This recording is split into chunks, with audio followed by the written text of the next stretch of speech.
besoin d'air de pan. Pour faire ce montage, je vous propose d'utiliser déjà du fil noir, parce que c'est ce dont on a besoin en premier, c'est du fil noir.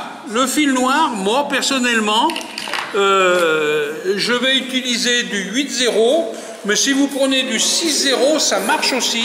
C'est pas la peine pour ces montages mouches de prendre, gardez vos fils très fins pour monter des mouches plus fines. Hein, les 17-0, les 14-0, les trucs comme ça, gardez-les pour d'autres. Les streamers, ça a besoin, c'est du costaud qu'on va monter. Donc, on utilise donc du 6-0 ou 8-0 comme vous voulez. Vous montez votre hameçon. Donc, mon hameçon, je le monte et je commence par faire un enroulement vers la courbure de l'hameçon. Je commence vers la courbure de l'hameçon pour fixer mon fil. Ok, donc on fixe ça. Là maintenant, on va prendre de la fibre de marabout. Donc le prélèvement de ces fibres, ce qu'on va chercher, on va en prélever la rachis de la plume. On prélève une pincée comme ça. Voilà la pincée que l'on a. Vous voyez? Alors cette pincée, elle est très aérienne. Elle n'est pas suffisamment dense. Donc on ne cherche pas à faire un gros paquet pour fixer. Toutes les fois que l'on fixe un paquet de plumes de cette nature, moi je sais que je préfère fixer en plusieurs fois, mais bien y placer, que de mettre un gros paquet puis qui tourne autour de l'hameçon. Donc ce qu'on cherche ici, c'est qu'on va faire une queue qui va être équivalente à peu près à la longueur de la hampe. Avec, dans la densité, il y a bien 2-3 fibres qui vont traîner par derrière, mais il ne faut pas que ça soit trop long parce que quand le poisson va attaquer ce truc-là, il va taper dans la queue, mais il ne va pas taper dans l'hameçon. Alors on pourrait le monter avec un deuxième hameçon qui traîne dans la queue, ça se fait aussi. Hein. Donc, je fixe une première touffe, comme ça.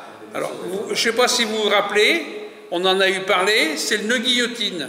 Quand je prends mes plumes, je fais un tour sans serrer, je fais un deuxième tour sans serrer et je serre après. Ça a l'avantage de faire glisser mon fil et de faire rouler mes plumes autour de la hampe. C'est ce qu'on appelle le nœud guillotine. Vous voyez toutes ces fibres qui traînent derrière, je les coupe un petit peu. Et qu'est-ce qu'on s'aperçoit? C'est que malgré tout, toutes ces fibres, elles sont intéressantes. Elles sont denses. Vous voyez, je les rabats dessus, mais en plus petit, parce que là, c'est trop gros comme montage. Donc là, c'est du taillage que l'on fait. Taillage coiffeur, ce qui nous permet d'avoir un plumeau un peu plus dense sans utiliser, vous avez vu la petite pincée que j'ai eue, ce qui permet de monter plus de mouches. Parce qu'autrement on pourrait reprendre une autre plume pour arriver à cette densité, mais ça arrive à faire beaucoup. Je me propose de monter la mouche et puis après on la remontera ensemble. Hein. Oui. Hein? Vous êtes d'accord avec ce genre de démarche? Hein? Donc là, comme ça vous permet après d'anticiper les gestes. Là, je refixe tout ça, et voilà. Et je pense que c'est pas mal, non? Et là, je fais des enroulements. Je vais monter derrière le corps. Le corps, je préserve des herles de pan. Je les prends tous de la même longueur, mais on ne va pas utiliser toutes ces... Vous voyez, là, j'obtiens ces trois plumes-là, je les rassemble. Là, je les fixe sur mon ensemble ici. Je les fixe.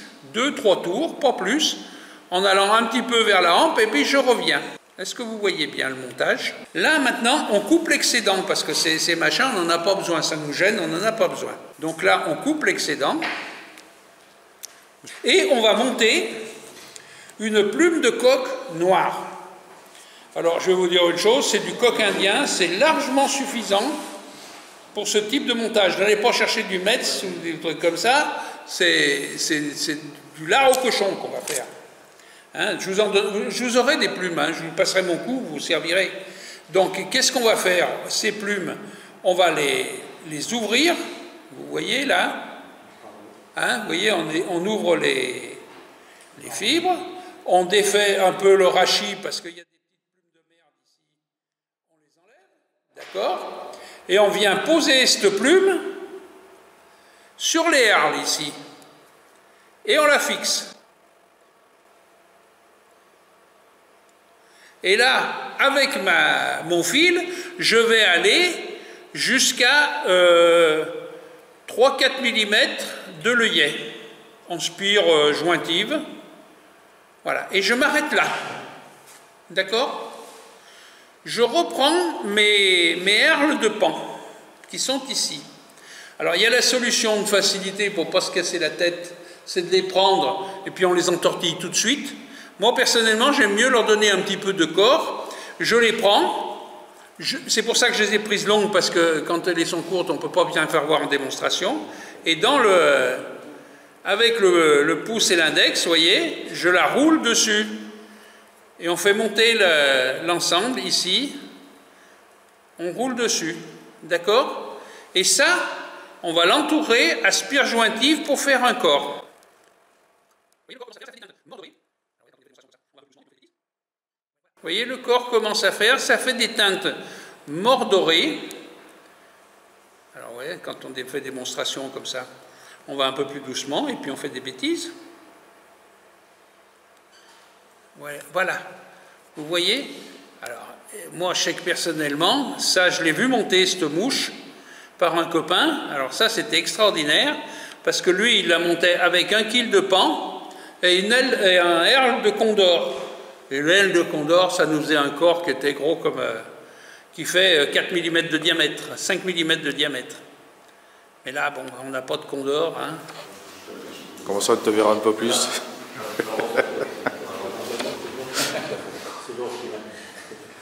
Mais il faut aller dans la cordillère des Andes, hein, il n'y en a pas ici des condors. Hein. Même les rapaces qui nous ramènent, il n'y a jamais eu... Et vous voyez, regardez, ça fait un joli corps. Hein. Je m'excuse, peut-être que je vous cache un peu, mais je suis obligé d'accompagner. Vous avez vu, à chaque enroulement, je tire, je vais prendre avec l'autre main et je retire. Je ne lâche jamais, pour ne pas perdre de... Autrement, si on lâche, hein, je vous dis tout de suite. Alors, il y a la version plus dynamique et débutante que l'on peut faire comme si on faisait un dubbing. C'est-à-dire, on prend le truc et on enroule les herles de pan autour de 2 fils. Moi, je sais que personnellement, je sais le faire, hein, mais voilà, je fais un tour, c'est bloqué. J'en fais un deuxième pour arrêter ça. Ici, ça, j'ai plus besoin de ça. On a un joli petit corps, là, non? Hein? Pas mal? Hein? Vous voyez, c'est une mouche qui n'est pas très compliquée, elle monte vite, hein, on la monte vite parce que je parle plus que le temps que je mets pour monter. Hein. Petite pince à hacle. Et là, enroulement, aspire non jointif comme un palmaire. D'accord? Vous voyez les palmaires là? Voilà. Ça représente un peu des pattes. Et l'avantage qu'il y a, comme je les enroule, je l'ai fait exprès quand même, c'est que les fibres vont sur l'avant. De façon à ce que quand vous allez streamer avec cette mouche, les fibres vont naviguer. Et là, tac, j'arrête 2 tours. Là, j'arrête 2 tours. Petit coup de terre. Et là c'est un streamer, il ne faut pas oublier. Ce sont des mouches qui sont quand même sollicitées à pas mal de travail. Un petit coup de cyano sur le fil, c'est mieux que de faire un nœud, parce que ça va nous bloquer les fils, ça va nous les rendre solidaires. Donc ici, simplement avec une épingle, une aiguille, hein, un petit coup de colle à l'aiguille. Je vous fais voir, c'est quand même pas gros ce que je mets. Hein. Vous voyez la grosseur de la goutte, hein. Donc ici, et tac, voilà, ça suffit. Mais là, ça ne bouge plus. J'ai verrouillé. Qu'est-ce qu'il me reste à faire ici? Ben, le marabout. Alors là, on va faire attention. C'est que mon marabout, j'ai mes fibres comme ça, là, qui sont très jolies. Hein. Et vous voyez, même ces petits morceaux, là, il faut les garder. Ça sert toujours, ça. Hein. Même ça, il ne faut pas y perdre. L'autre, je ne sais pas, j'avais la plume. Donc ici, on va toujours prendre... On ne prend pas tout à fait au début, ici, parce que c'est un peu petit. Vous voyez, ici, c'est un petit peu petit. On va prendre ici. Et là, pour les prélever, comme c'est un peu plus difficile, on voit du clair sur la mouche. Je prends un ciseau et je coupe au ras du rachis mes plumes de marabout. D'accord? Ok? Vous voyez là? Donc j'ai récupéré mes plumes de marabout. Les voilà. Donc je commence à fixer mon paquet ici. On vient reposer de l'autre côté cet ensemble. toujours, et on fixe tout l'ensemble. Et là, on fixe bien tout l'ensemble. On risque pas grand-chose, notre fil, il est plus à la partie arrière, vous voyez. Et pourquoi il faut tailler plus près de la hampe? De façon à ce que quand on va faire la tête, qu'on n'ait pas des fibres qui viennent nous gêner pour la qualité de notre tête. C'est pour ça que je vous dis, il ne faut pas des fils trop fins, parce que là, on va charger pour faire la tête.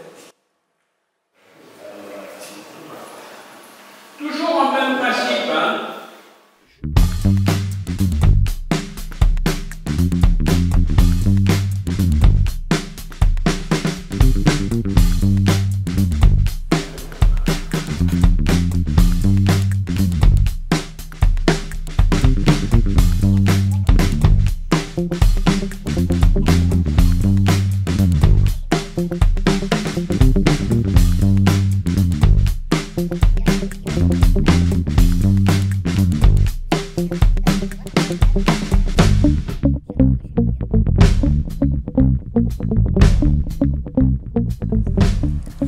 Bon, ben win finish, hein, petit nœud final, parce que ça y est, c'est fait. Notre mouche est pratiquement terminée, là. On va lui apporter la solidité dont on a besoin de faire. Qu'est-ce qu'il y a ?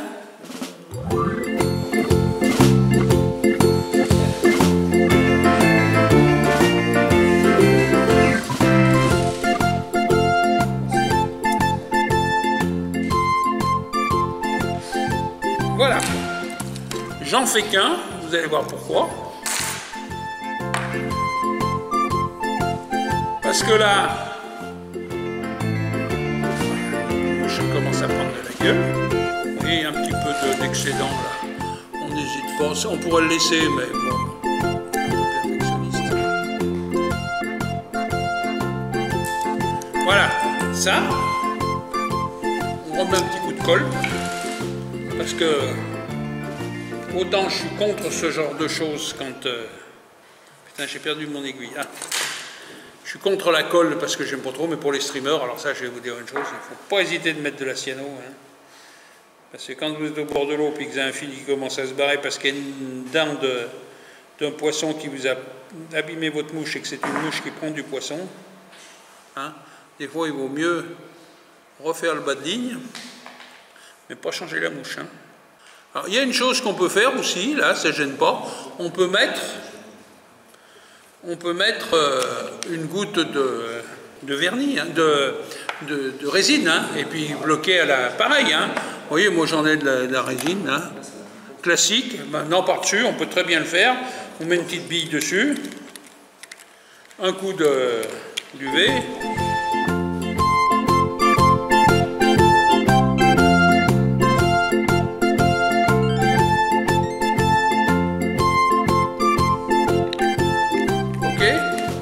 Je n'ai pas cherché à l'étendre, hein, j'ai fait juste la bille, hein, pour dire de faire la tête. Hein.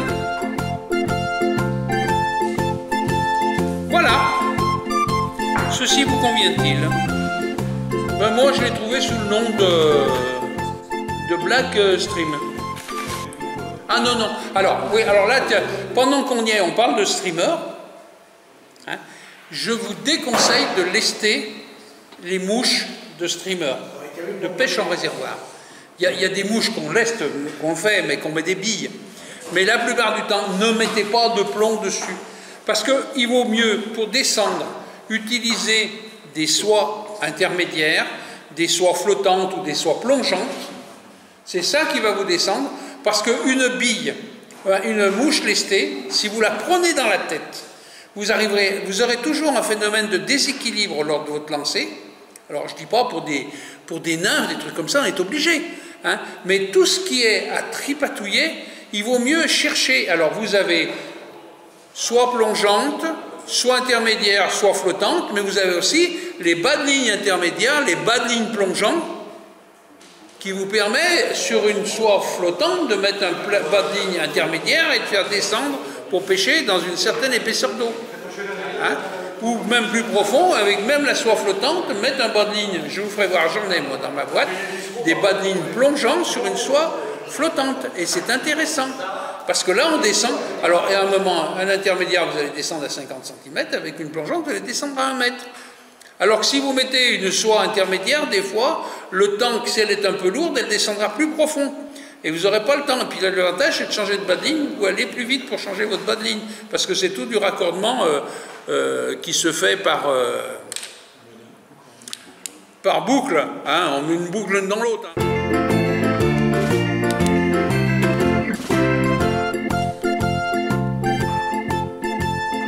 Voilà. Alors ça paraît volumineux, mais je vous assure que quand c'est dans l'eau, ça fait une belle... Et tu l'as fait passer.